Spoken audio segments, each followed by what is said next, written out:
Lieutenant James Cooper broke the surface of the Sepik River Delta so slowly that the water barely registered his presence. And in his left hand he clutched a waterproof notebook that contained equations most of his unit believed were symptoms of malaria-induced madness. The measurements inside, velocity readings, temperature gradients, turbulence coefficients, looked like the obsessions of a man who'd spent too long submerged in enemy waters. Subscribe to the channel and support the video with a like or comment. Cooper's breath came in controlled pulls through his nose, his body vertical in the clouded water, only eyes and forehead exposed. The jungle pressed against both riverbanks like green walls, and somewhere in that thickness, Japanese patrols moved with the patience of men who owned the terrain. 300 yards upstream, his reconnaissance team waited in a submerged position near the mangrove roots, watching him through the murk. They'd watched him do this 17 times in the past 11 days. They'd stopped asking why. The notebook went into a rubber pouch at his waist. Cooper's fingers found the watch strapped to his wrist. Waterproof, supposedly, though water had seeped behind the crystal 2 weeks ago. He began counting heartbeats, a skill he'd developed because stopwatches clicked too loudly in the silence before dawn. 68 beats per minute at rest. 42 when he controlled his breathing properly. He dropped a small wooden float, carved from local timber, nothing that would seem unusual if discovered, and watched it drift. Counted. The float moved 11 feet in 20 heartbeats. The calculation formed automatically, approximately 0.92 feet per second. Faster than yesterday. Faster than it should be. That was the part his team didn't understand. Rivers weren't supposed to speak, but this one told stories if you knew the grammar. Increased flow meant increased volume, meant water entering the system upstream. Rainwater produced gradual changes over hours. This shift had happened since his last measurement at 0300. No rain had fallen. Something else was feeding the river. Wastewater, possibly. Runoff from a camp where men bathed, where vehicles were cleaned, where latrines drained. The current carried evidence away from its source, but the current itself was evidence pointing backward. Cooper submerged again, descending to where the flow showed its true character. Surface water lied. Wind could push it. Debris could fool you. 3 feet down, the river's honest momentum pressed against his body. He spread his arms, feeling the pressure differential between upstream and downstream sides. His muscles had become instruments. The force against his left palm exceeded the force against his right by a margin he'd learned to judge through repetition. The angle of maximum resistance ran approximately 73 degrees from the bank. Upstream and east. Always east, toward the interior, where intelligence reported nothing because intelligence hadn't been swimming. A crocodile glided past, close enough that Cooper saw the individual scales on its flank. He remained motionless. Movement attracted attention. The reptile's trajectory bent slightly in the current, its body following the flow lines Cooper had been mapping. Even the predators obeyed the mathematics. The crocodile continued on, indifferent, and Cooper surfaced again near a fallen tree that provided concealment. His hand found the notebook, and he made entries using a pencil wrapped in wax paper. The numbers accumulated like evidence in a trial where the defendant couldn't speak. Sergeant Willis emerged from the mangroves downstream, his face streaked with river mud that served as camouflage and insect repellent equally. He moved through chest-deep water with the resigned silence of a man watching his officer conduct rituals that defied military logic. Cooper had tried explaining it once. Willis had listened politely, the way you listen to a friend describing dreams. The mathematics meant nothing to him.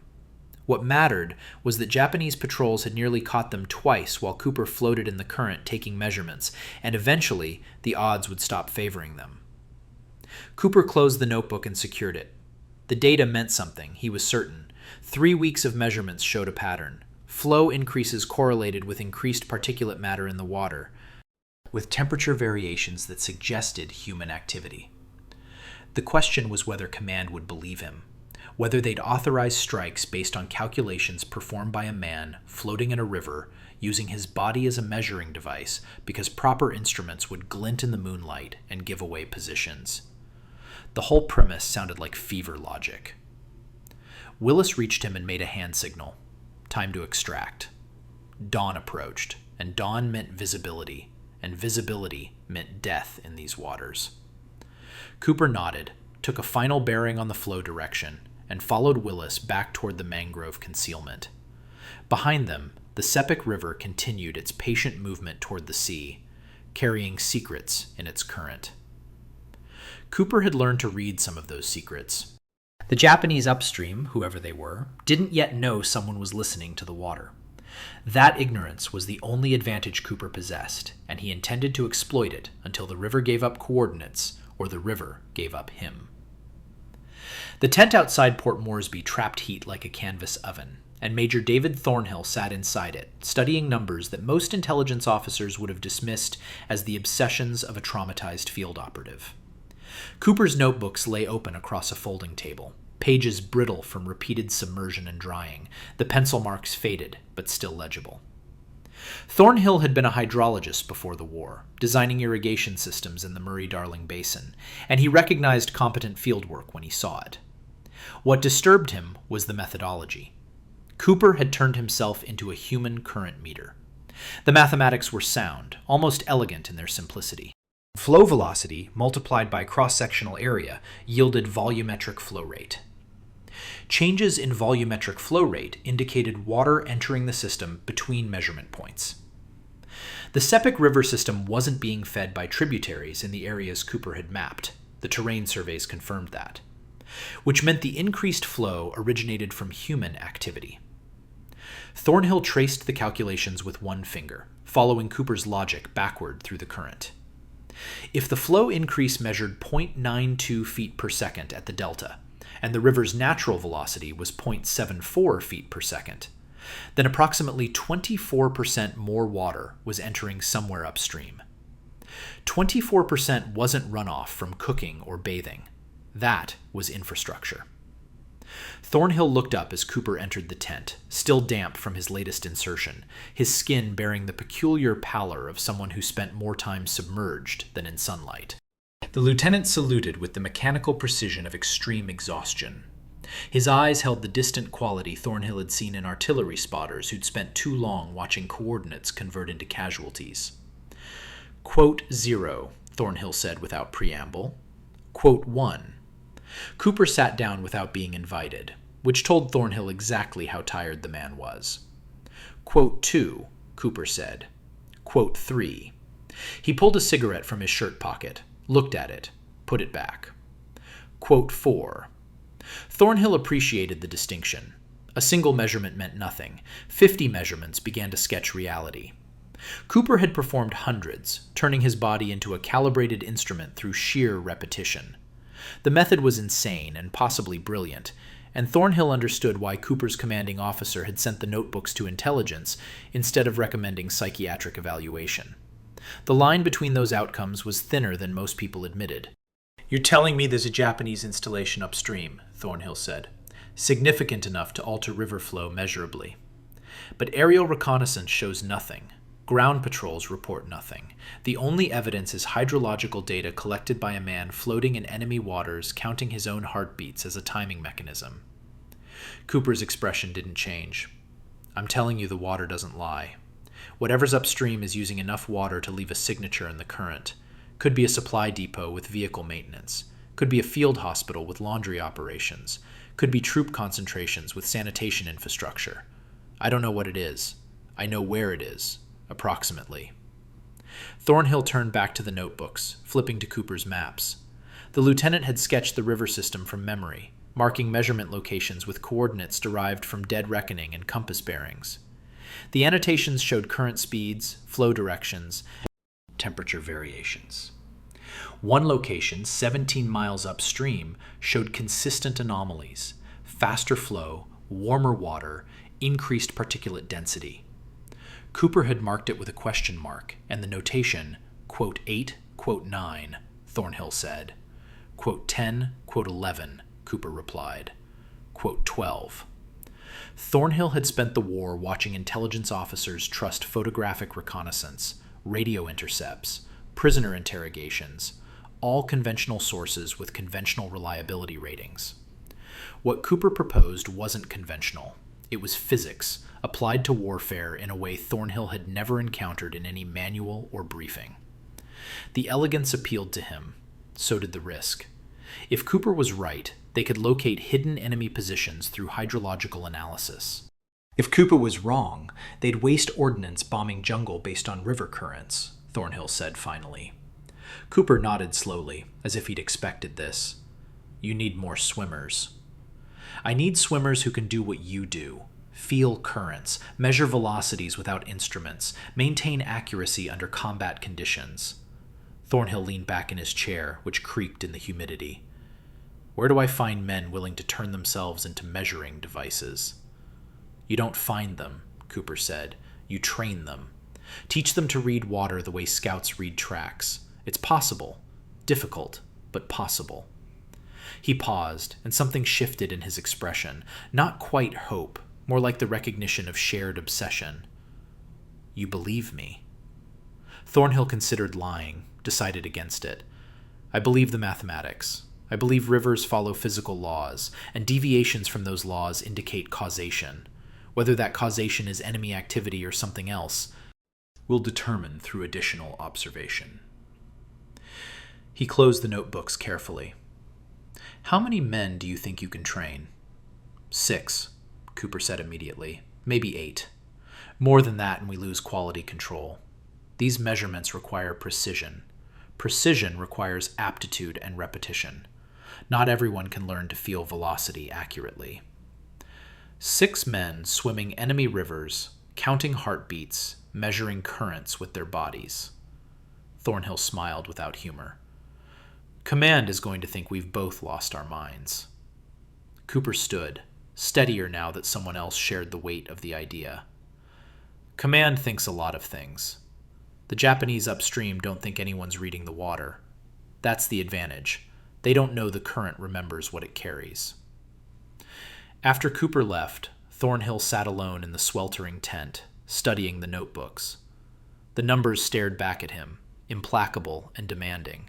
Somewhere upstream, the Sepik River flowed around Japanese positions that aerial reconnaissance couldn't detect.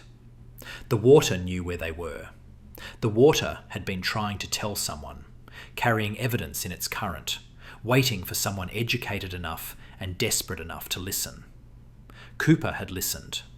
Now Thornhill had to convince command that listening to rivers was a legitimate intelligence methodology, that hydrological analysis could locate enemy installations, that the war could be fought with mathematics performed by men submerged in darkness, counting the pressure of water against their skin. He began drafting the proposal, knowing it sounded insane, knowing it might actually work. The Johnston River in Queensland ran clearer than the Sepik, cold where New Guinea's waters were tepid, but it served the purpose that mattered. It flowed with measurable velocity through terrain where Japanese patrols wouldn't shoot men who surfaced at the wrong moment. Cooper stood on the bank watching 6 recruits enter the water, their movements cautious in a way that told him none of them truly understood what they'd volunteered for. Understanding would come later, in the darkness, when their bodies learned to translate pressure into numbers. Thornhill had selected them from reconnaissance units already operating behind enemy lines, men accustomed to moving through hostile territory with minimal support. What they weren't accustomed to was treating their own bodies as scientific instruments. Private Webb, youngest of the group, had asked the obvious question during the first briefing. Why not use actual current meters, the mechanical kind with rotating cups that measured flow velocity with precision? Cooper's answer had been simple enough that it silenced further questions. Instruments float, reflect moonlight, and make noise. Instruments can't pull a trigger when someone discovers them measuring enemy rivers. The training began with basics that felt absurd to men trained for combat. Cooper had them float motionless for 30-minute intervals, learning to regulate breathing until their presence in the water became invisible. Then came the heartbeat counting, turning their own pulse into a chronometer. Willis, now serving as Cooper's assistant instructor, had been skeptical until Cooper demonstrated the technique's accuracy. 68 beats per minute, maintained consistently over 15-minute measurements, provided timing accurate to within 3 seconds. accurate enough for calculating current velocity when combined with distance markers. Corporal Hayes broke surface after his first measurement attempt, gasping, Cooper said. He entered the water himself, demonstrating the technique he'd developed through necessity in the Sepik. His body went limp, except for minimal corrections, arms extended to feel pressure differentials, legs providing just enough resistance to maintain depth. The current tells you its speed through how hard it pushes. Your arms are measuring surfaces. Different pressure on upstream versus downstream side gives you flow direction and approximate velocity. The recruits watched Cooper drift, his movements so minimal he seemed unconscious. Then he surfaced smoothly 20 yards downstream and called out, 1.3 feet per second, flow bearing north-northeast, temperature approximately 68 degrees. Willis checked the mechanical current meter they'd placed as verification. The measurement matched within 5%. Webb tried next, younger and more flexible than the others. His body adapted to the current with instinctive grace, arms spread wide, face just below the surface. Cooper watched the recruit's technique with the critical eye of someone who'd learned this skill while people were trying to kill him. Webb surfaced after 90 seconds and reported, quote, 33, quote, 34. Cooper said, quote, 35. He demonstrated again, this time talking through the process. Quote, 36. They practiced for 6 hours until the recruits could barely lift their arms from exhaustion. The measurements improved gradually, clustering closer to the mechanical meter's readings. Hayes developed a technique of using his legs as secondary measuring surfaces, comparing pressure differentials between upper and lower body to estimate velocity gradients. Webb discovered he could feel temperature changes of less than 2 degrees by remaining motionless and letting water flow past exposed skin. These were refinements Cooper hadn't anticipated, adaptations emerging from necessity. That night, in the tent where the recruits collapsed into exhausted sleep, Corporal Morrison asked the question Cooper had been waiting for. Quote, 37. Cooper had considered various answers to this inevitable inquiry. He settled on honesty. Quote, 38. He paused, letting them absorb this. Quote, 39. Webb sat up in his cot, face troubled in the lamplight. Quote, 40. Quote, 41, Cooper corrected. Quote, 42. He looked at each recruit in turn. Quote, 43. The training intensified over the following week. Night insertions in the Johnstone, measurements taken in complete darkness with no visual references. Cooper taught them to navigate by current alone, using flow patterns to identify river bends, obstacles, depth changes. Hayes proved exceptional at this, his body somehow reading the water's topology through pressure variations.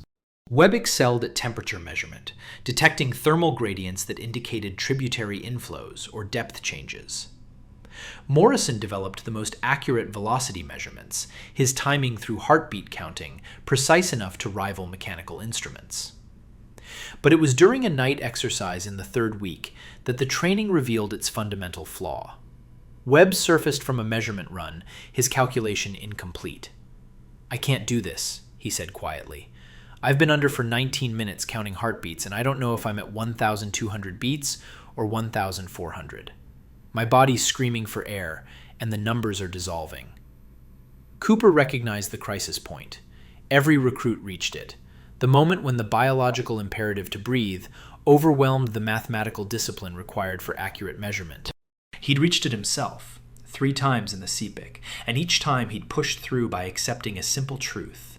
The measurement mattered more than the discomfort. But he couldn't force that acceptance. Each man had to find it himself, Cooper said. He waited, letting the weight settle. Quote 48. Webb descended again, and this time he remained submerged for 23 minutes.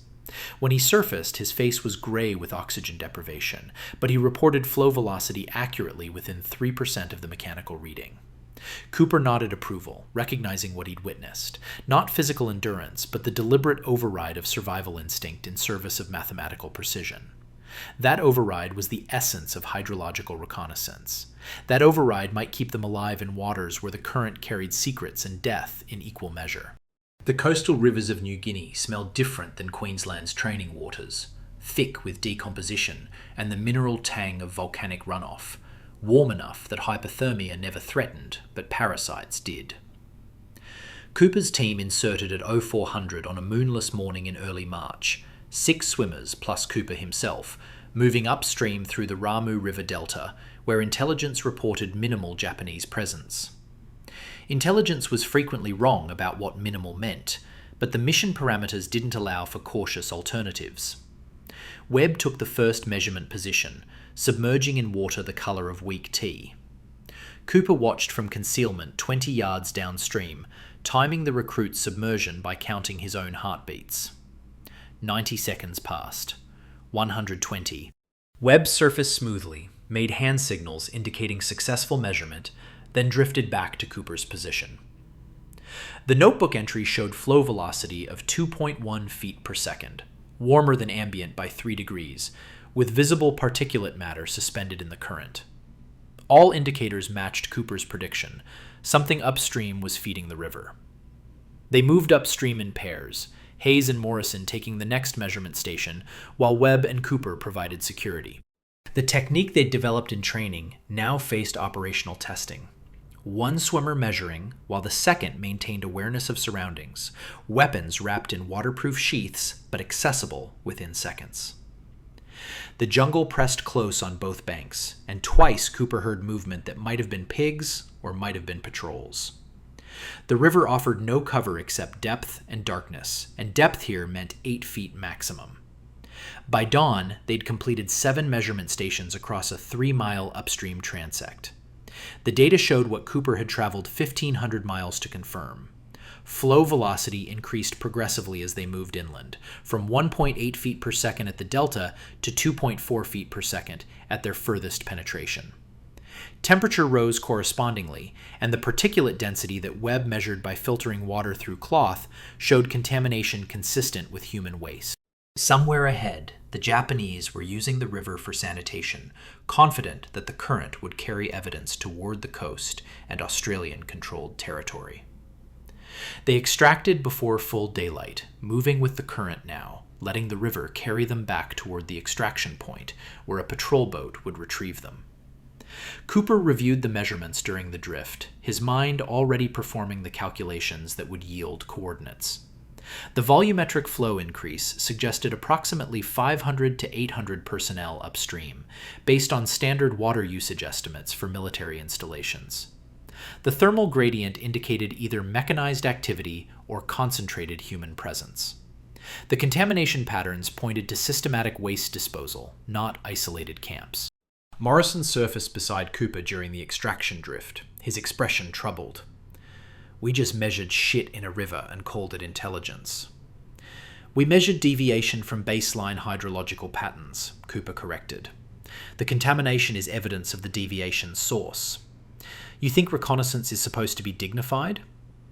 He secured the notebook in its waterproof pouch. Every floating coconut husk, every oil sheen, every temperature anomaly, they're all data points. Aggregate them properly and they yield coordinates more reliable than a captured prisoner who might be lying. The patrol boat collected them at 0700, and by noon Cooper stood in Thornhill's tent outside Port Moresby, presenting calculations that would either validate hydrological reconnaissance or end his military career.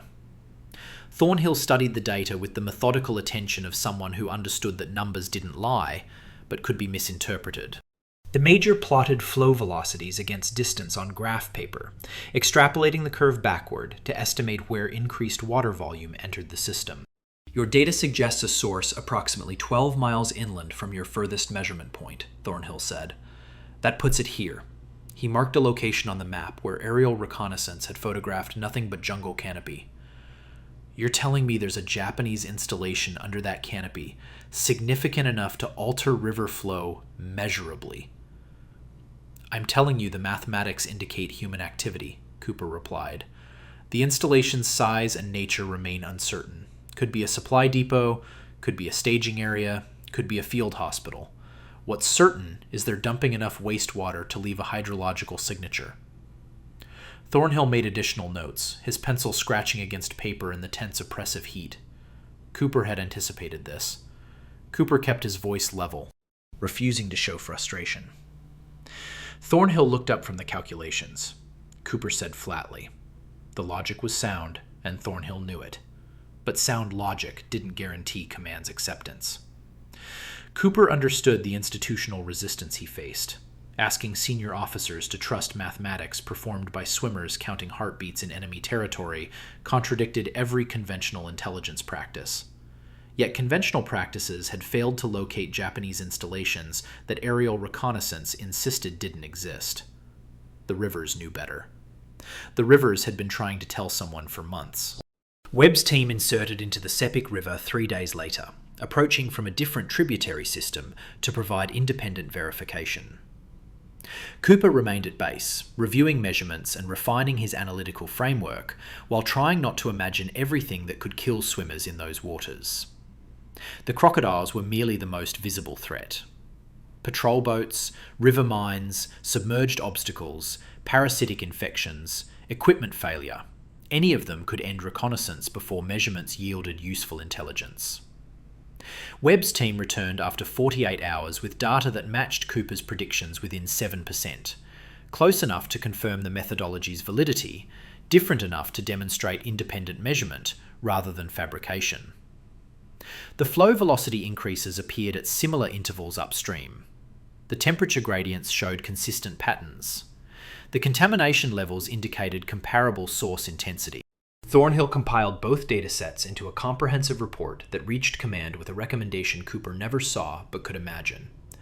Authorize exploratory strikes based on hydrological analysis, with success or failure determining whether current reading reconnaissance continued or ended.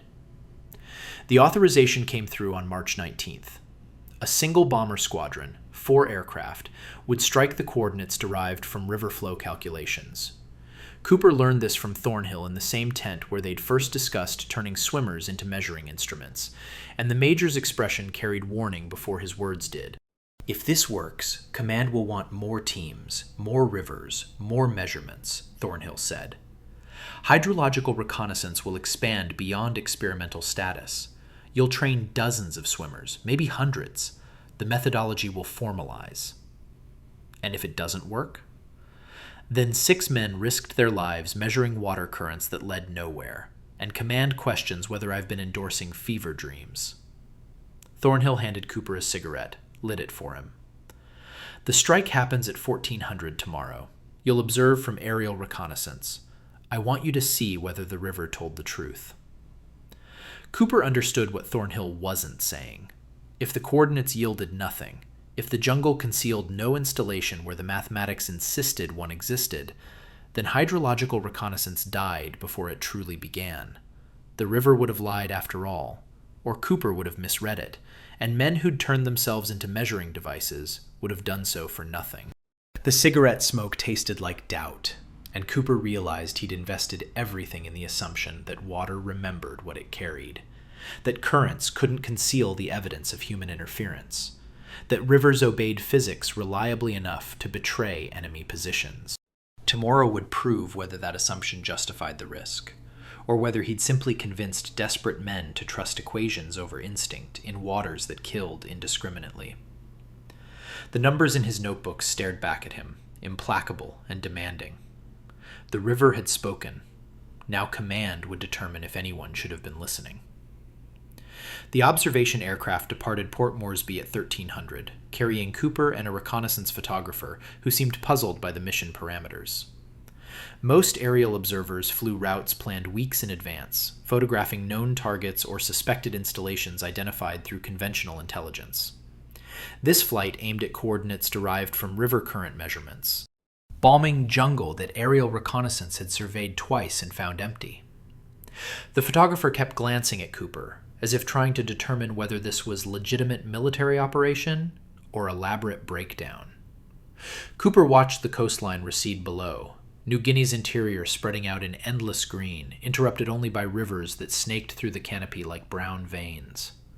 From this altitude, the Ramu River looked innocent, its flow invisible beneath surface reflection. Nothing suggested the current carried intelligence, that water velocity and temperature gradients could betray positions the way radio intercepts or prisoner interrogations did. Yet somewhere below, the river flowed past Japanese positions at 2.4 feet per second, warmer than ambient by 5 degrees, contaminated by waste from hundreds of personnel who believed the current made their presence invisible. The bomber squadron appeared at 1350, 4 B-25s flying in loose formation toward coordinates that existed only in Cooper's calculations. The lead aircraft carried 500-pound bombs, enough explosive force to obliterate supply depots or bunker complexes if such installations actually existed at the target location. If they didn't exist, Command would question why resources had been wasted, striking jungle based on hydrological theories. Cooper checked his watch, waterproof, still leaking, still measuring time adequately, and counted down the final minutes before validation or failure. The bombers began their run at 1358. Cooper watched through binoculars as the lead aircraft descended toward bombing altitude, the jungle below showing no indication of human presence. The canopy looked undisturbed, exactly as it had appeared in photographic reconnaissance that revealed nothing. Then the first bombs fell, and the jungle disappeared in eruptions of earth and vegetation that blossomed upward like inverse flowers. The explosions walked across the canopy in sequence, each detonation close enough to the previous one that the pattern formed a continuous line of destruction. Secondary explosions followed 3 seconds after the primary bomb struck, larger, brighter, sustained, the characteristic signature of munitions cooking off under bombardment. Cooper felt something release in his chest that he hadn't realized was constricted. The secondary explosions meant stored ordnance, which meant military installation, which meant the river had told the truth after all. The coordinates derived from current velocity and temperature measurements had led bombers to a target that conventional reconnaissance had missed entirely. The photographer beside Cooper fired his camera rapidly, capturing images that would later confirm what they both witnessed. A Japanese supply depot erupting under direct hits. Ammunition stores detonating in chain reactions that sent smoke columns thousands of feet into the air. The installation had been concealed beneath triple canopy jungle so effectively that aerial observation from any altitude showed nothing unusual. But the personnel stationed there had needed water, had generated waste, had used the river for sanitation, and the river had betrayed them through hydrological signatures they never knew existed. Quote 71. The photographer asked, still shooting frames as subsequent bomber waves struck the target. Quote 72. Cooper lowered the binoculars, watching smoke rise from jungle that had protected its secrets until mathematics exposed them. Quote 73. The strike lasted 7 minutes, though the secondary explosions continued for nearly 20. When the bomber squadron turned back toward base, the coordinates derived from Cooper's measurements marked a debris field rather than intact installation. Thornhill's report would confirm successful strike based on hydrological reconnaissance, validating a methodology that had seemed like fever logic 3 weeks earlier. Command would authorize expansion. More swimmers would be trained. More rivers would be measured. The precedent had been established. Water remembered what it carried, and currents could be read like intelligence reports for those who knew the grammar. But Cooper felt no satisfaction watching the smoke rise, only the weight of understanding what he'd initiated. The successful strike meant hydrological reconnaissance would expand from experimental program to operational doctrine. Teams would insert into rivers across New Guinea, measuring currents under combat conditions, turning their bodies into instruments while enemy patrols hunted them. Some of those swimmers would be killed, some would be captured, some would simply disappear into rivers that gave up their secrets reluctantly, and their dead never. The return flight to Port Moresby passed in silence. The photographer organized his film canisters, already planning how to present the imagery as evidence of intelligence success. Cooper stared at the rivers below, seeing them differently now. Each waterway potentially concealed Japanese positions. Each current potentially carried evidence. Each measurement potentially yielded coordinates for strikes that would kill men who didn't know water flow betrayed them. The mathematics worked. The methodology was proven. What troubled Cooper was the certainty that success would breed expansion, and expansion would breed casualties among swimmers who'd learned to count heartbeats as timing mechanisms. Thornhill met them on the airfield, his expression carefully neutral, until the photographer departed with his film. Then the Major allowed himself a smile that carried equal parts relief and concern. Command wants detailed briefing tomorrow. They're calling it revolutionary intelligence methodology. 3 months ago, they would have called it insanity. 3 months ago, it was insanity, Cooper said. Now it's doctrine. That should worry us more than it does.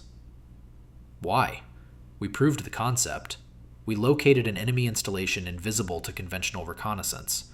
We provided coordinates accurate enough for successful strike. Thornhill's smile faded as he registered Cooper's expression. You're not celebrating. Cooper watched another aircraft land, thinking about Webb and Morrison and Hayes learning to suppress survival instincts in service of mathematical precision. I'm calculating the cost of expansion. How many swimmers will we need to map New Guinea's river systems? 50? 100? How many insertions before someone's captured measuring currents in enemy territory? What happens when the Japanese realize we're reading the water? These questions hung between them like smoke from the strike they'd just witnessed. Thornhill had no answers, and Cooper hadn't expected any. Success had validated hydrological reconnaissance, but validation meant commitment. Command would now invest resources in methodology that required men to become measuring instruments in waters where mistakes meant death. The river had told the truth about Japanese positions. What Cooper didn't know yet was whether that truth justified the price swimmers would pay extracting it. Thornhill said quietly, quote 81. Cooper remembered Harris, former lifeguard from Brisbane, strong swimmer, intelligent, eager. Exactly the type who'd excel at hydrological reconnaissance, and exactly the type who'd die doing it if the odds caught up. Quote 82. Cooper said, because refusing volunteers meant the methodology died, and the river's intelligence went unread. Tell him training starts next week. Tell him to prepare for the most dangerous swimming he's ever done. What Cooper didn't tell Thornhill was the realization that had crystallized watching the bombing run. Every successful strike would make the Japanese more careful, more suspicious, more likely to notice swimmers measuring currents in rivers they thought were invisible. The advantage of reading water would diminish as the enemy learned someone was listening. Eventually, the rivers would become contested territory, not just physically, but informationally, each side trying to control or deceive the hydrological signatures that revealed positions. The mathematics would remain valid, but the conditions under which measurements could be taken would become progressively more dangerous. The successful strike had proven hydrological reconnaissance worked. What remained uncertain was how long it would continue working before the enemy adapted, before the rivers became battlegrounds where currents carried both intelligence and deception, before swimmers counting heartbeats in enemy waters discovered that the Japanese had learned to lie using fluid dynamics. Harris disappeared on his third operational insertion, and Cooper didn't learn about it until the recovery team returned without him 4 days later. The mission had been routine by the standards they'd established: measure current velocities on the Markham River, map flow patterns that might indicate upstream installations, extract before dawn. Harris had taken the deepest measurement station, volunteering for the position that required longest submersion in water where crocodiles outnumbered fish. He'd submerged at 0420 and never surfaced. Webb had led the recovery effort, diving repeatedly in the area where Harris should have emerged. What he found instead was a tangle of submerged vines, thick as ship's cable, twisted around mangrove roots in a configuration that created natural traps for anything drifting with the current. Harris's body was still there 3 days later when they finally cut him free, his notebook intact in its waterproof pouch, secured to his chest with the meticulous care of someone who understood data mattered more than survival. Cooper opened the notebook in Thornhill's tent, his hands steady despite the knowledge that he was reading a dead man's final calculations. The entries ran chronologically until 0437, 17 minutes into what should have been a 20-minute measurement sequence. The flow velocity notation showed 2.8 feet per second, faster than Harris had likely anticipated. The final entry was incomplete, Temperature readings started but not finished, the pencil mark trailing off as if Harris had recognized the vines had him and chose to preserve his measurements rather than fight entanglement that would only make the notebook illegible. He kept measuring, Webb said quietly. He stood near the tent entrance, still wearing the river smell that never quite washed off. Even knowing he was probably dying.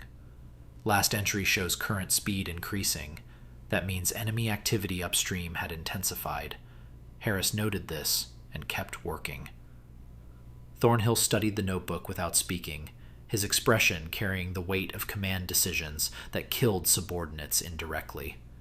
He'd authorized the Markham River mission based on intelligence suggesting Japanese troop movements in the region. The intelligence had been correct. Harris's measurements confirmed increased upstream activity.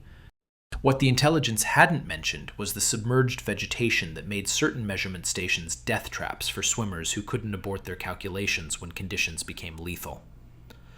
Cooper closed the notebook carefully, treating it with the reverence owed to documents written under circumstances most people couldn't imagine. Quote 86, quote 87, Thornhill said. Quote 88, quote 89. Cooper kept his voice level through effort. Quote 90. Webb moved into the tent, his face showing the peculiar exhaustion that came from recovering friends' bodies from rivers that should have been neutral territory, but proved otherwise. We use it. We calculate coordinates from his measurements. We authorize strikes. We make his death mean something beyond another swimmer who didn't surface. The logic was sound and brutally practical, exactly what operational necessity demanded. Harris had measured flow velocity while dying, had maintained enough presence of mind to record data accurately, even as vines constricted around him. That discipline deserved respect in the form command understood. Successful intelligence utilization leading to enemy casualties. Cooper began the calculations that would convert Harris's final measurements into strike coordinates, the mathematics flowing automatically, despite the knowledge that these particular numbers had been purchased with a life. The bombing authorization came through within 48 hours, faster than previous approvals, now that hydrological reconnaissance had established credibility.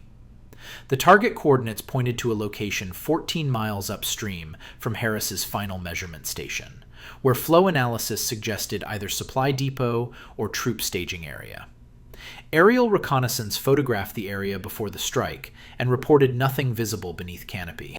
Cooper had stopped expecting aerial observation to reveal what Rivers already reported. The strike occurred on April 2nd at 1100 hours, and this time Cooper didn't observe from aircraft. He remained at base reviewing Harris's notebook, studying the measurements that had cost a swimmer's life, searching for patterns that might prevent similar deaths during future insertions. What he found instead troubled him more than the loss itself. The flow velocity increase Harris had measured was too uniform, too consistent across depth gradients, lacking the turbulence patterns that normally accompanied human-generated water flow. Cooper showed the anomaly to Webb that evening, pointing out the suspicious uniformity in Harris's measurements. Natural flow increase from waste disposal creates turbulence. You get eddies, you get thermal variations, you get inconsistent particle distribution. Harris's measurements show none of that. The flow increase is smooth across all depths. Webb studied the numbers with the attention of someone who'd learned hydrological analysis through practice rather than theory. Cooper acknowledged, the implications settled between them like silt suspended in water. If the Japanese understood hydrological reconnaissance methodology, they could manipulate river signatures deliberately. Release stored water to create false flow increases, generate thermal gradients using natural hot springs, plant contamination patterns that suggested troop concentrations where none existed. The rivers could be turned into deception mechanisms, carrying false intelligence to swimmers who'd learned to trust mathematics over instinct. Thornhill arrived as Cooper was drafting a memorandum outlining his concerns about the Markham River data. The Major's expression carried news before he spoke. Cooper felt something cold settle in his stomach. Thornhill agreed. Quote 99. He paused, recognizing the same possibility Cooper had already considered. Quote 100. Webb crossed to the tent's map table, studying the Markham River system with new suspicion.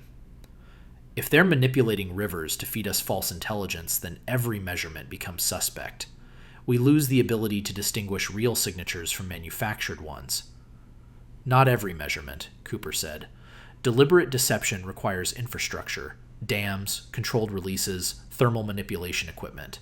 That infrastructure has its own hydrological signature. We can potentially detect deception by looking for patterns that are too perfect, too uniform, lacking the natural variation that accompanies genuine human activity. He looked at Thornhill. But it means the methodology just became exponentially more complex. We're not just reading rivers anymore. We're trying to determine if the rivers are lying. Thornhill sat down heavily, the implications clearly weighing on him. Command authorized expansion based on successful strikes. Now you're telling me the success might have been beginner's luck, and the enemy has learned to weaponize the intelligence source we thought gave us advantage. I'm telling you Harris might have died measuring a deception, Cooper said quietly.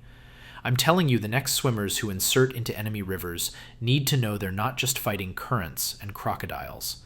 They're fighting an opponent who understands we're listening to the water and has started feeding us carefully constructed lies using fluid dynamics. The tent fell silent except for the sound of rain beginning outside. Drops hitting canvas with the rhythm that had become background noise to everything they did in New Guinea. Cooper thought about Harris trapped in vines, still measuring currents that might have been deliberately manipulated, dying to collect intelligence that led bombers to empty jungle. The river had spoken, but the voice might have been ventriloquism. Japanese engineers using hydrology against swimmers who'd learned to trust mathematics above all else. Webb broke the silence with the question none of them wanted to answer. Cooper looked at Harris's notebook, at measurements recorded while death approached, at numbers that might represent enemy cunning rather than enemy positions. The answer should have been obvious. Suspend operations until they could distinguish real signatures from false ones, protect swimmers from dying for manipulated data. But suspending operations meant abandoning the intelligence advantage hydrological reconnaissance provided, meant letting the Japanese move freely through rivers that could betray them if someone was still listening. We keep measuring, Cooper said finally, but we measure differently. We look for deception signatures. We map patterns that indicate manipulation rather than genuine activity. We turn the methodology against itself, use hydrological analysis to detect hydrological deception. He met Thornhill's eyes. Quote 111. The monsoon season arrived in late April, transforming New Guinea's rivers from calculable systems into chaos that rendered Cooper's carefully developed methodology nearly useless.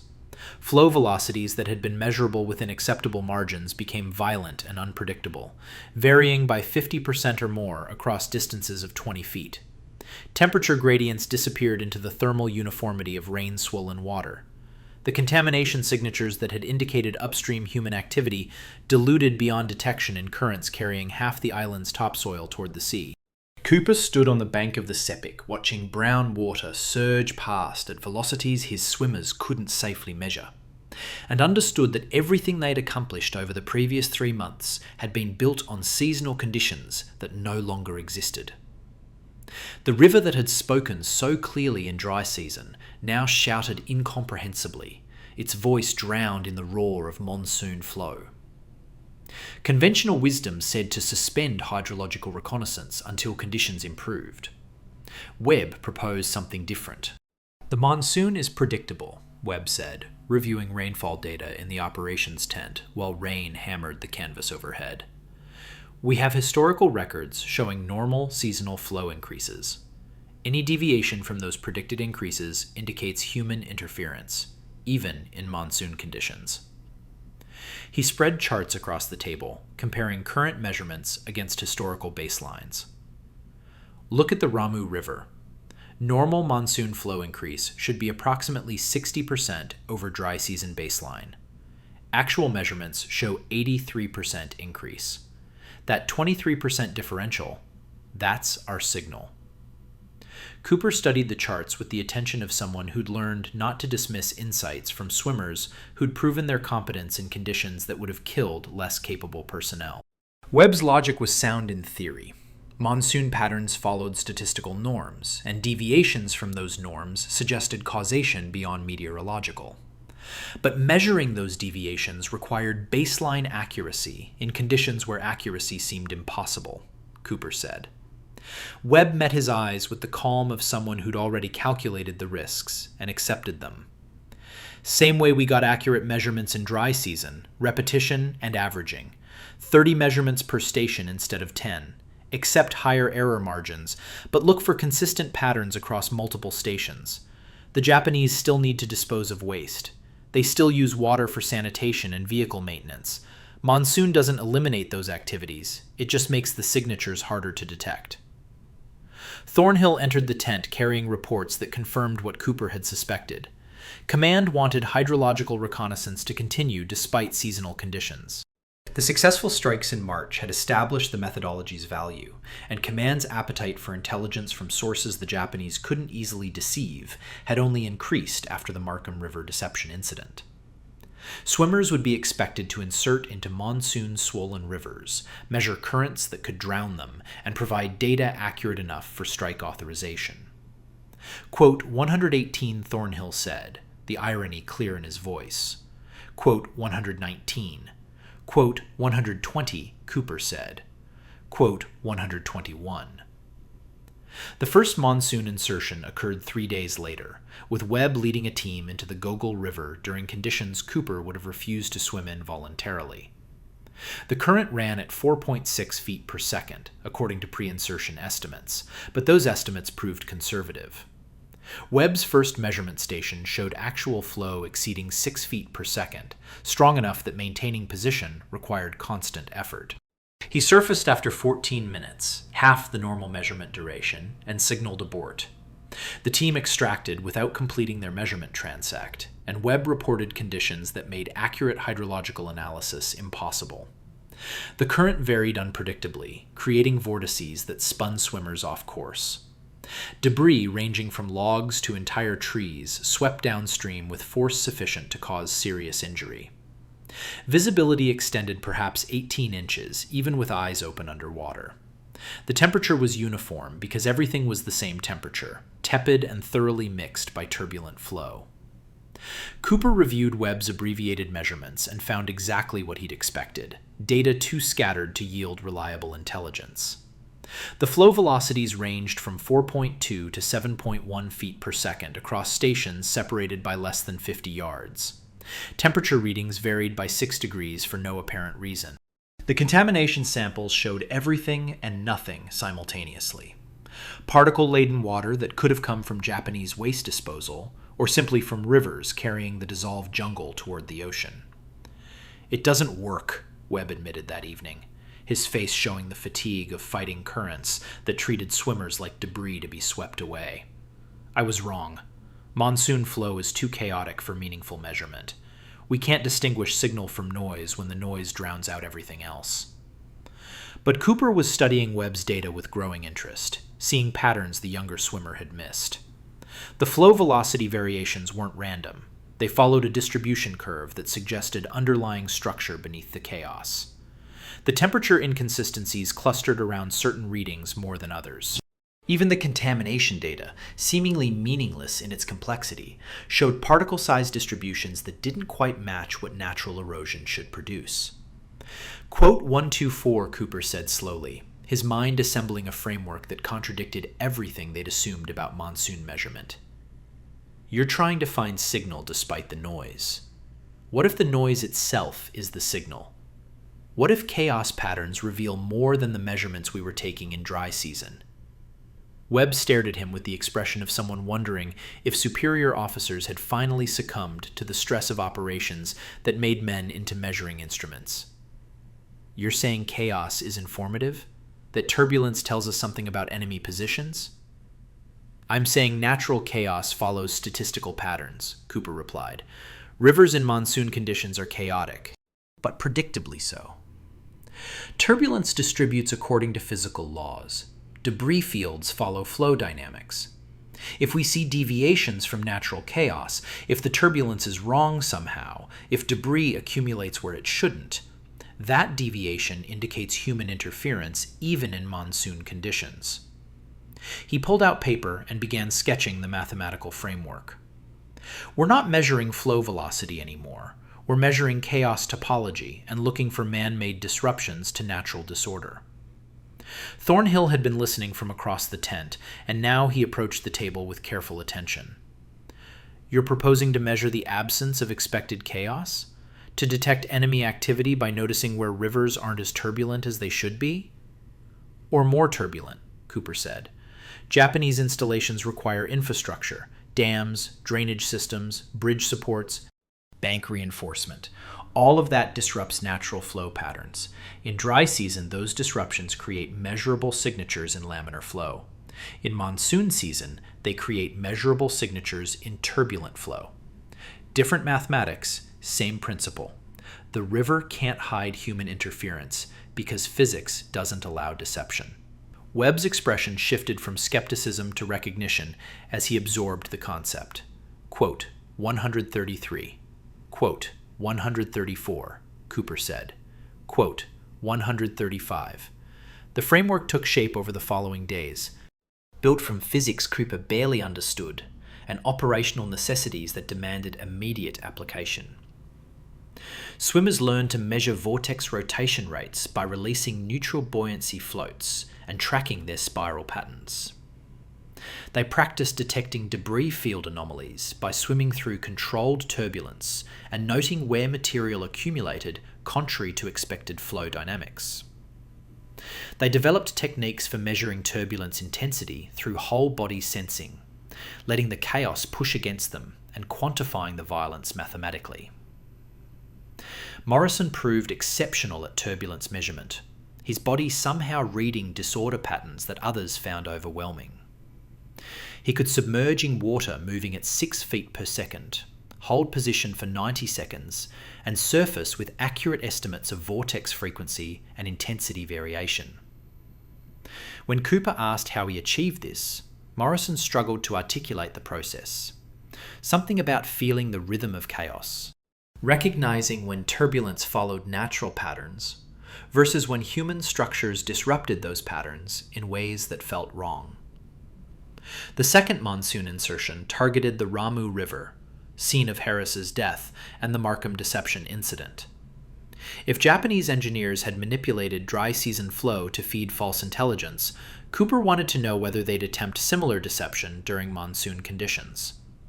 Morrison led the team, inserting at night during rainfall that reduced visibility to arm's length, but also masked their presence from bank patrols. What Morrison found contradicted Cooper's expectations completely. The turbulence patterns showed structural disruption consistent with dam infrastructure approximately 9 miles upstream from the measurement transect. But the disruption was wrong, too regular, too symmetrical, lacking the asymmetric irregularity that real engineering typically introduced into river systems.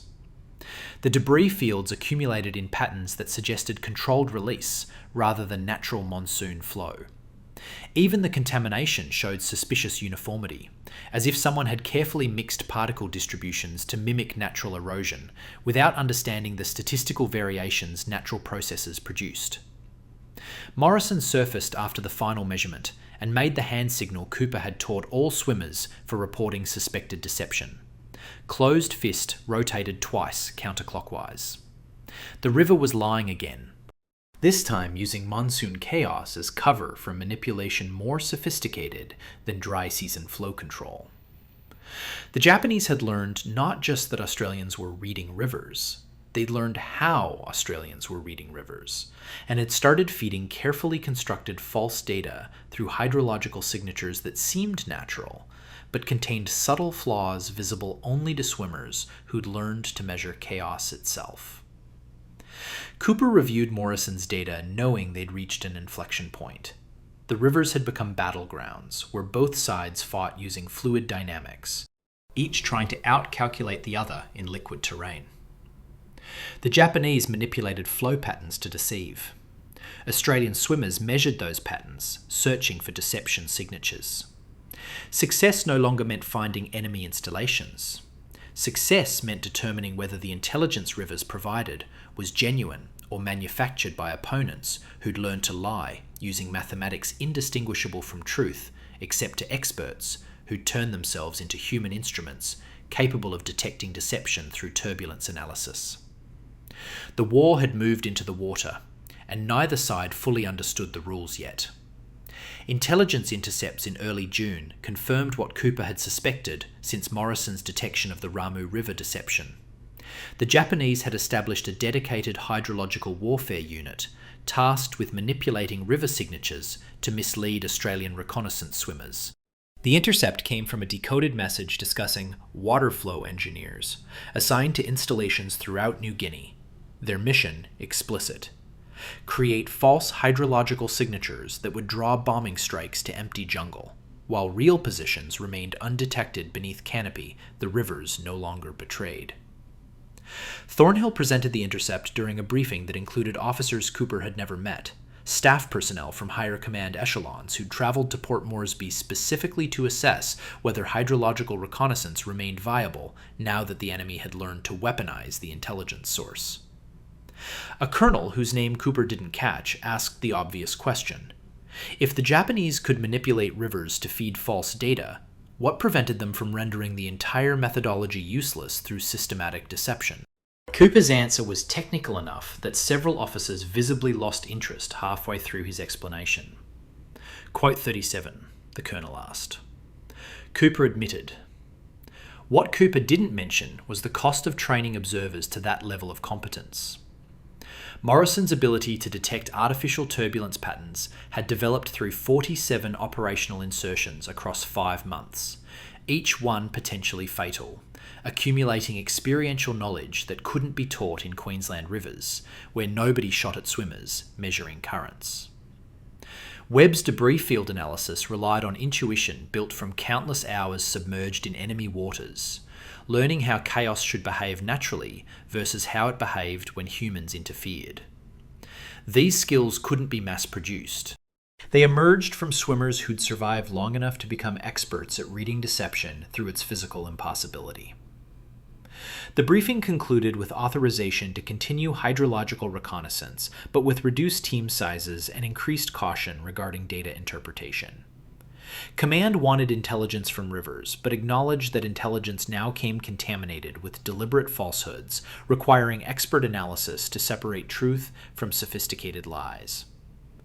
Cooper left the briefing understanding that operational tempo would decrease while analytical complexity increased.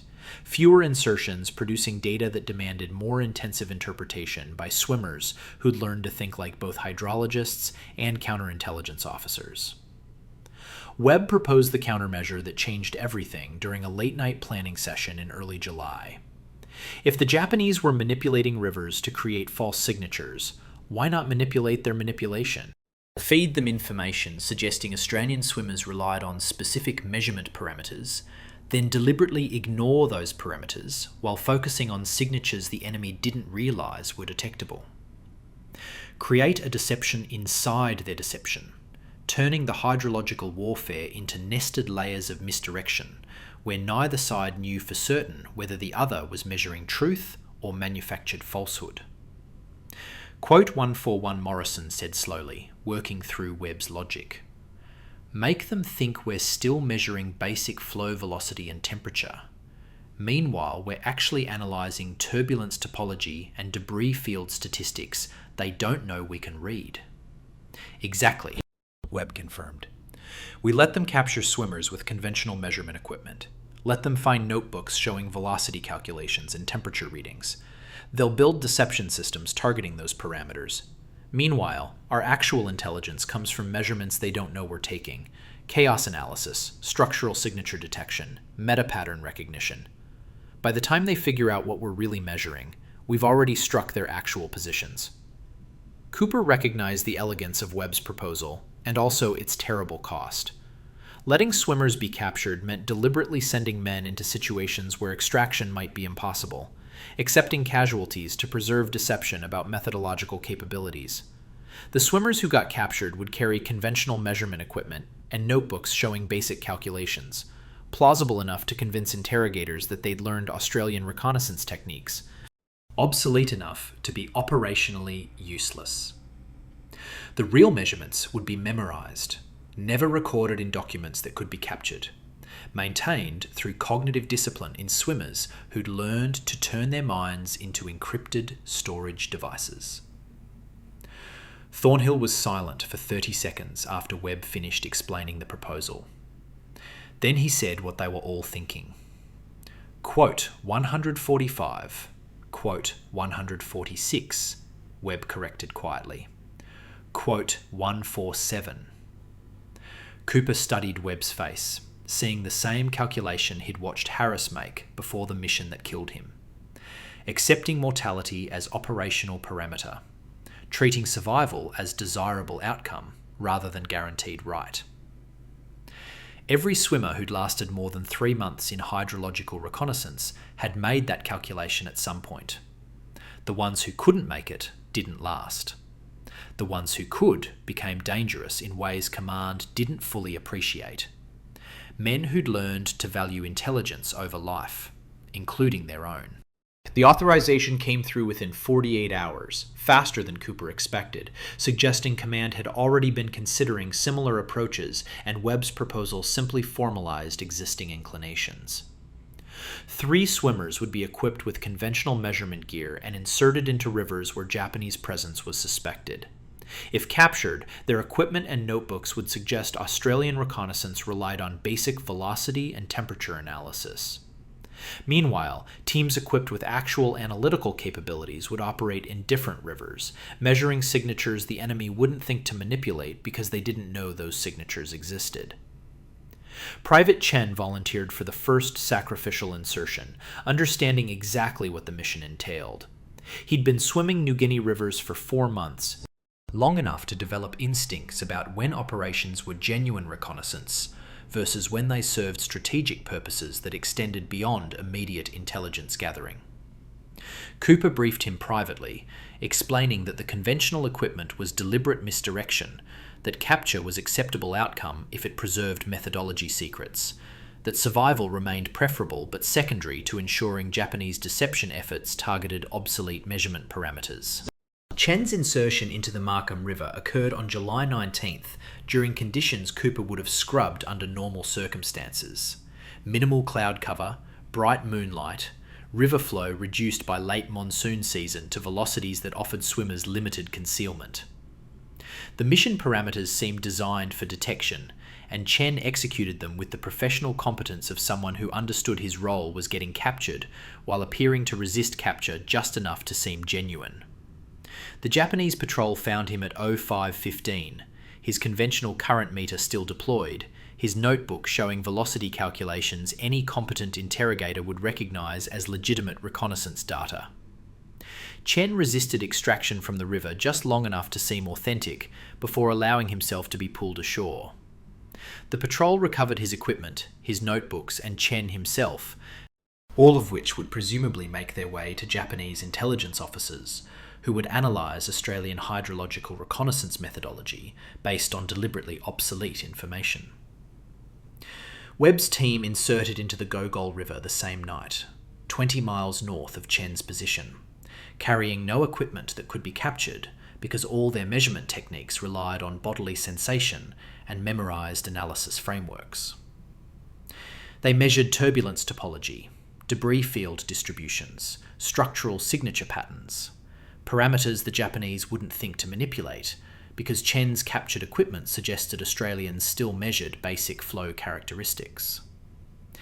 The intelligence Webb's team extracted pointed to a previously unknown supply depot 9 miles upstream, coordinates derived from chaos analysis that wouldn't appear in any notebook if the team was captured, because the measurements existed only in trained minds.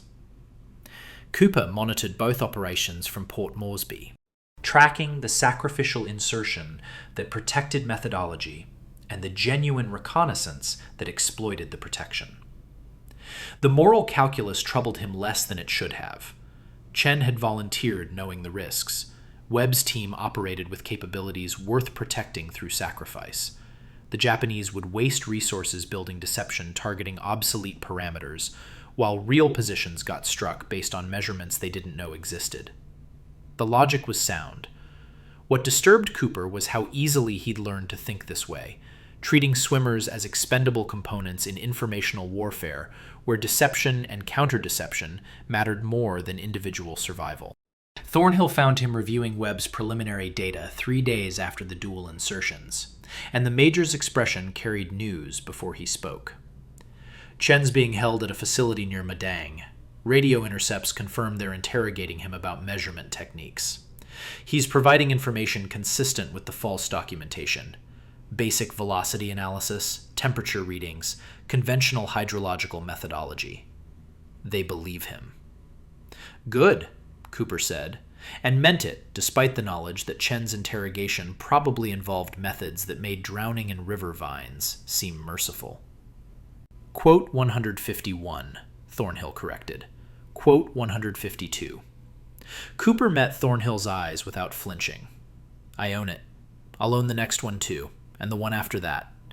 Because this is how the war gets fought in rivers where both sides are lying using mathematics. The Japanese manipulate flow. We manipulate their manipulation. Swimmers get sacrificed, protecting the methodology that makes the manipulation work.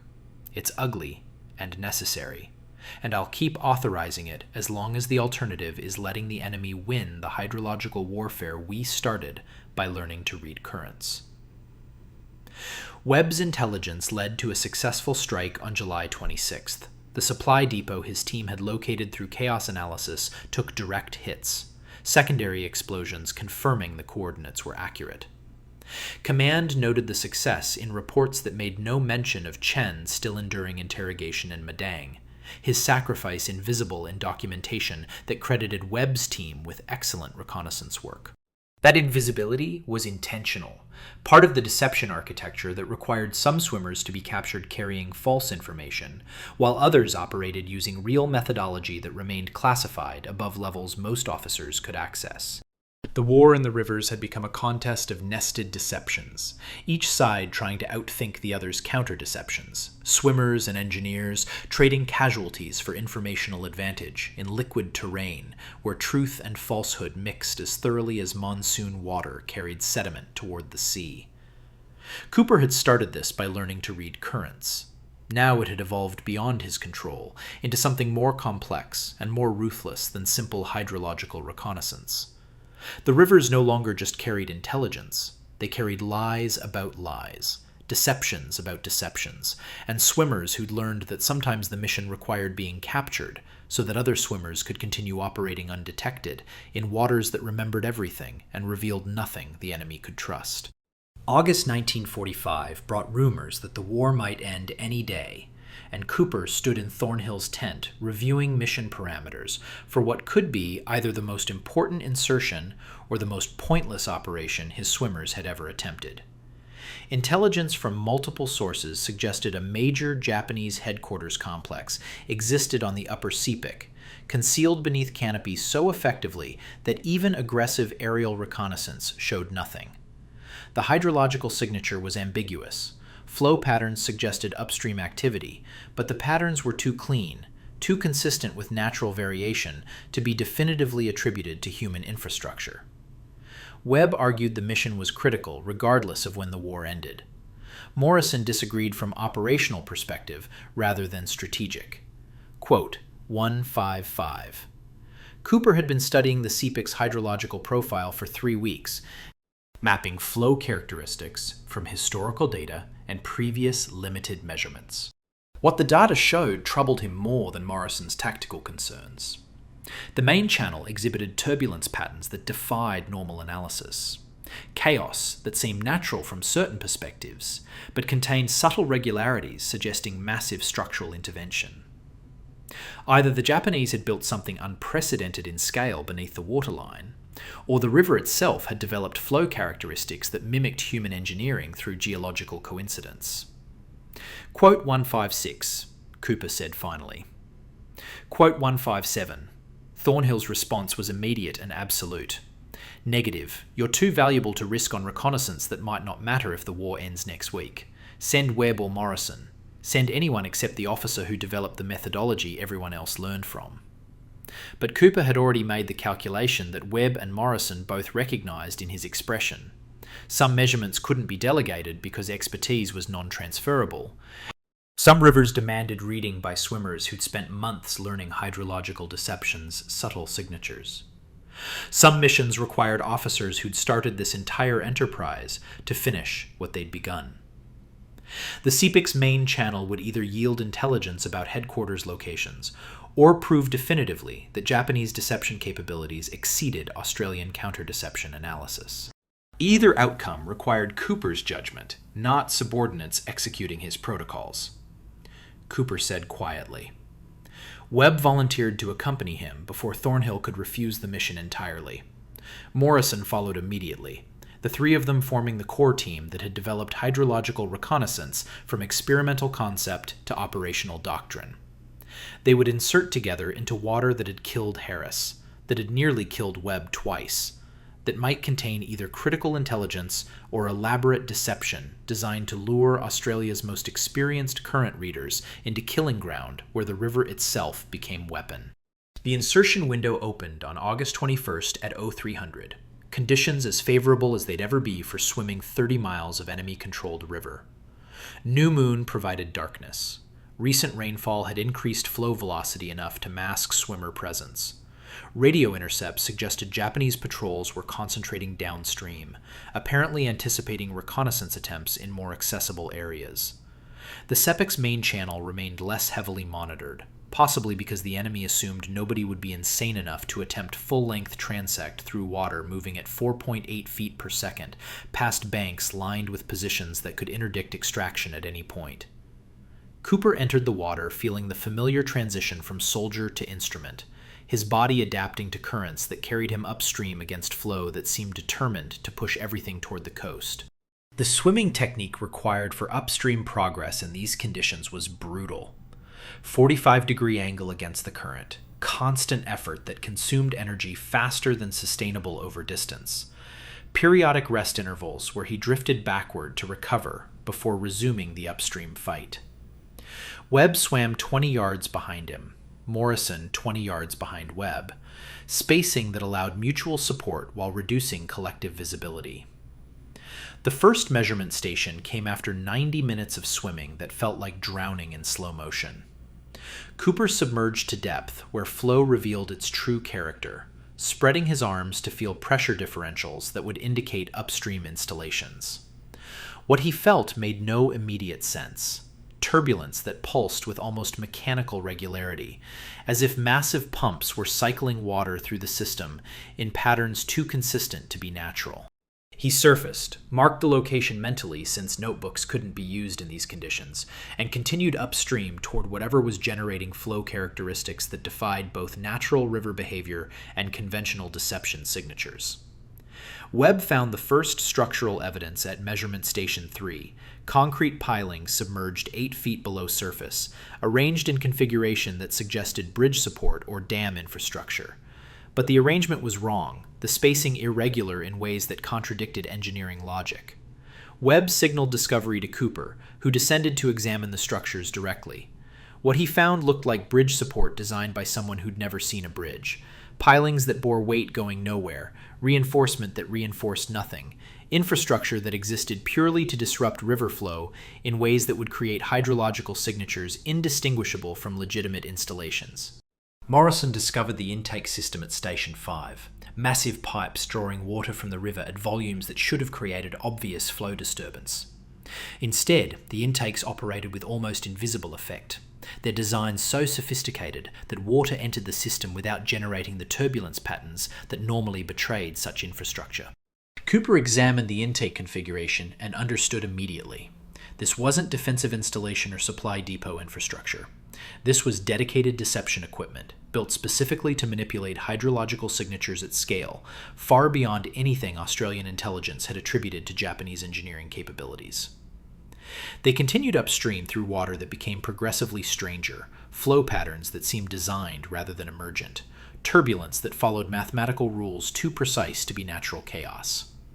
At Station 8, Cooper found thermal manipulation equipment, releasing heated water in controlled pulses timed to mimic waste disposal from large installations. At Station 11, Morrison discovered contamination dispersal systems that introduced particle distributions matching human activity profiles so accurately they could only be deliberate simulation. The realization settled over Cooper with the weight of water pressing against him at depth. There was no headquarters complex. There had never been a headquarters complex. The entire upper Sepik signature was manufactured deception on scale that dwarfed anything they'd encountered previously. The Japanese had built not just isolated manipulation systems, but comprehensive infrastructure designed to create false hydrological signature, suggesting major installation where none existed. They'd done this knowing Australian swimmers would eventually attempt measurement, knowing the signature would be too significant to ignore, knowing that swimmers who penetrated this far would be operating at limits of endurance in waters where extraction was nearly impossible. Cooper surfaced at Station 13 and made the abort signal to Webb and Morrison. Closed fist, sharp downward motion. The gesture they'd agreed meant mission compromise, requiring immediate extraction. But extraction from the Sepik's main channel wasn't immediate or guaranteed. The current that had fought their upstream progress would assist downstream escape, but the banks were controlled territory for 30 miles, and somewhere behind them, Japanese patrols had presumably been alerted to swimmer presence by observation posts Cooper hadn't detected during the upstream transit. They began the downstream drift at 0630, 3 swimmers trying to navigate toward extraction point while processing the implications of what they'd discovered. The deception infrastructure represented months of engineering effort and enormous resource investment. The Japanese had built an entire false installation in hydrological terms, creating signatures so convincing they'd drawn Australia's best swimmers into deep penetration of defended territory. The question was whether this had been purely defensive deception, making swimmers waste effort measuring false targets, or offensive trap designed to capture or kill reconnaissance personnel who'd become too effective at reading rivers. Webb found the answer at 0715 when the first net appeared across the channel, strung between banks at depth that would catch swimmers drifting with the current. The mesh was nearly invisible in brown water, positioned precisely where swimmers escaping downstream would encounter it at velocity that made avoidance impossible. Cooper hit the net first, the impact driving air from his lungs, the mesh wrapping around him with practiced efficiency that suggested Japanese engineers understood exactly how swimmers would attempt extraction after discovering the deception upstream. Morrison managed to reverse course before hitting the net, his reactions fast enough to abort downstream drift and begin upstream swim against current that exhausted him within seconds. Webb tried to dive under the net, but found it extended to the riverbed, a complete barrier deployed with the patience of enemy engineers who'd anticipated every extraction method Australian swimmers might attempt. Cooper fought the mesh while feeling his strength drain, recognizing the tactical sophistication of the trap. Swimmers who discovered the deception would attempt downstream escape. Current would drive them into nets. Exhaustion would prevent sustained struggle against restraint specifically designed to hold men underwater until drowning was inevitable. The last thought Cooper had before the water took him was whether anyone would find his body to recover the measurements stored only in his memory, the intelligence about deception infrastructure that would die with him unless Morrison somehow survived to report that the Sepik's secrets were lies constructed by engineers who'd learned to weaponize rivers against the men who'd learned to read them. Then the current pressed him harder against the net, his lungs demanded air that wasn't available, and the mathematics that had governed everything dissolved into the simple physics of drowning in enemy waters that had finally stopped speaking truth and started speaking only beautiful, lethal deception that killed through its perfection. Morrison reached the extraction point alone at 0900, his body so depleted from fighting upstream current that the patrol boat crew had to pull him from the water like salvaged cargo. He reported Cooper and Webb lost to nets deployed across the main channel, their bodies presumably still tangled in mesh designed to hold swimmers underwater until the river finished what Japanese engineering had started. The intelligence he carried, stored only in memory because notebooks would have been captured evidence, described deception infrastructure sophisticated enough to render hydrological reconnaissance operationally questionable for the foreseeable future. Thornhill listened to Morrison's debriefing in silence that extended well past the point where questions should have been asked. Finally, he said what they both understood. The SEPIC operation had been trapped from inception, bait constructed from hydrological signatures so convincing they'd drawn Cooper into waters where extraction was designed to be impossible. The Japanese had learned not just how to deceive swimmers, but how to kill them, using the rivers themselves as weapons, turning the currents that had once betrayed enemy positions into executioners that drowned the men who'd learned to read water too well. The war ended 6 days later with Japan's surrender announcement on August 15th, though Morrison didn't learn this until August 17th, when he'd recovered enough to leave the medical tent where doctors treated him for exhaustion and infections acquired during the extraction that had killed his commanding officer. The timing seemed deliberately cruel. Cooper had died measuring a river that would have ceased being enemy territory within a week, collecting intelligence that became irrelevant before it could be acted upon, drowning in nets that would be dismantled by surrender terms that made Japanese defensive infrastructure obsolete overnight. But command wanted Morrison's intelligence anyway, deception infrastructure or not, war ended or not. They debriefed him for 3 days, extracting every detail about the SEPIC's manipulation systems, the false signatures, the nets that had captured Cooper and Webb.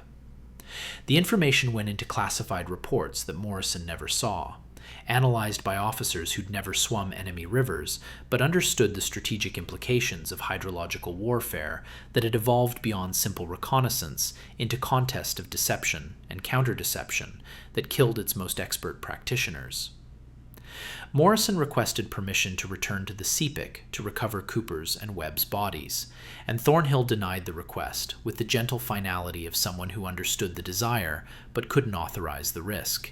The nets were still there. The Japanese engineers who deployed them were still present pending formal surrender processing, and sending swimmers back into the main channel meant risking additional casualties to recover remains that would tell them nothing they didn't already know.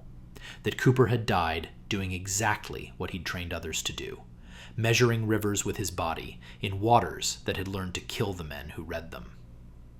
Instead, Morrison wrote the after-action report that became the final documentation of Cooper's methodology, describing techniques for measuring currents using heartbeats as chronometers, feeling velocity through pressure differentials against skin, reading turbulence topology to detect deception signatures. The report circulated through intelligence channels where officers debated whether hydrological reconnaissance should continue now that the enemy had demonstrated capability to weaponize the intelligence source against its practitioners. Some argued the methodology remained viable with proper precautions. Others insisted Cooper's death proved the approach had become too dangerous once the enemy learned to deceive through fluid dynamics. Morrison never learned which position prevailed because he was medically discharged in October with injuries that ended his swimming career and recurring infections that doctors attributed to months spent in New Guinea rivers, measuring water that carried parasites along with intelligence. He returned to Brisbane carrying memories of measurements taken under conditions most people couldn't imagine, and knowledge that he'd survived operations that had killed better swimmers through luck rather than skill. Decades later, a military historian found Cooper's original notebooks in Australian archives, the waterproof pouches still intact, the pencil marks still legible despite years of storage in conditions that should have destroyed them. She photographed every page, transcribed the calculations, mapped the measurement stations across New Guinea's river systems. The mathematics still worked. Flow velocities and temperature gradients still yielded coordinates. Turbulence topology still revealed structural signatures. The methodology Cooper had developed still functioned as designed. What struck her most were the annotations scattered throughout the notebooks, observations that had nothing to do with tactical intelligence, but everything to do with human cost. Cooper had recorded heartbeat counts, not just as timing mechanisms, but as biometric evidence of stress, rates climbing during dangerous measurements, dropping during successful extractions, fluctuating in patterns that documented fear and exhaustion in numbers rather than words.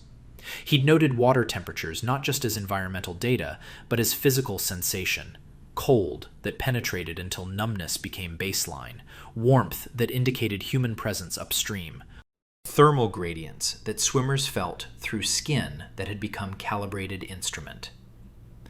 The notebooks revealed men who'd made themselves into measuring devices because the war demanded it and the rivers allowed it, and conventional intelligence had failed where hydrological analysis succeeded. They'd counted heartbeats while people tried to kill them. They'd measured currents while crocodiles circled. They'd analyzed turbulence while drowning in conditions that made survival secondary to completing calculations that might yield coordinates worth the cost of obtaining them. Morrison died in 1993, and his obituary made no mention of hydrological reconnaissance or rivers measured using bodies instead of instruments. The methodology remained classified long after the war ended, its techniques apparently too sensitive to declassify, even when the enemy who'd learned to deceive through fluid dynamics no longer existed. Whether subsequent militaries continued using swimmers to read currents, whether the doctrine Cooper developed evolved or died with him in Sepik River nets, these questions remained unanswered in archives that preserved measurements but not the conclusions drawn from them. The rivers Cooper swam still flow through New Guinea, carrying water toward the sea with velocities measurable by anyone willing to submerge and count heartbeats while feeling pressure against their skin.